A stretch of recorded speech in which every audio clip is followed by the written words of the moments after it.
कुछ वाक्यों में उत्तर लिखिए। प्रश्न का पक्षियों की बोलियों की क्या विशेषता बताई गई है? कोयल, पपीहा, बुलबुल मधुर गीत गा रहे हैं, परंतु उनका राग एक ही है, अर्थात वे प्यार का राग गा रहे हैं। प्रश्न खा कवि ने देश की एकता का परिचय किन किन उदाहरणों द्वारा दिया है? उत्तर, कवि ने देश की एकता का परिचय कई उदाहरणों द्वारा दिया है। उन्होंने बेला, गुलाब, जूही आदि फूलों के माला में गुथने और एक होने की बात की है। कोयल, बुलबुल, पपीहे आदि पक्षियों के एक राग में गाने का उदाहरण दिया है। गंगा, यमुना, ब्रह्मपुत्र आदि नदियों के सागर में मिलकर एक होने का उदाहरण दिया है।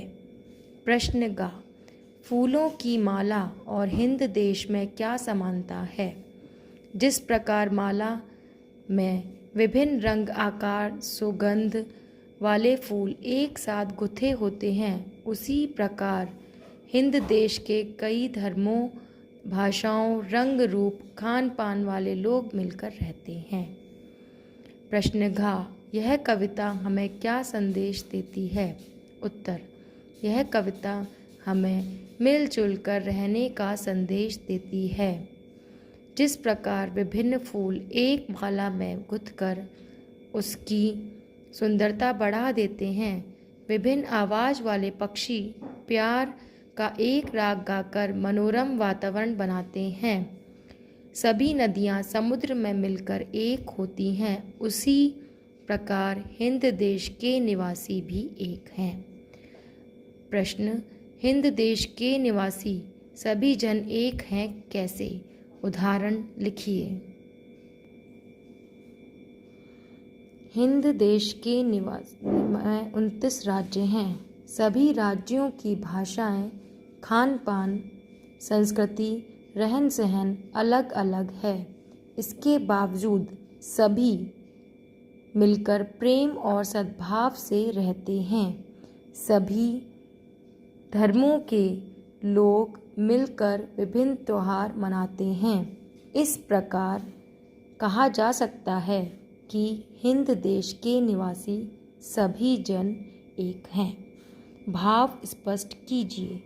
जाके मिल गई सागर में, हुई सब एक हैं।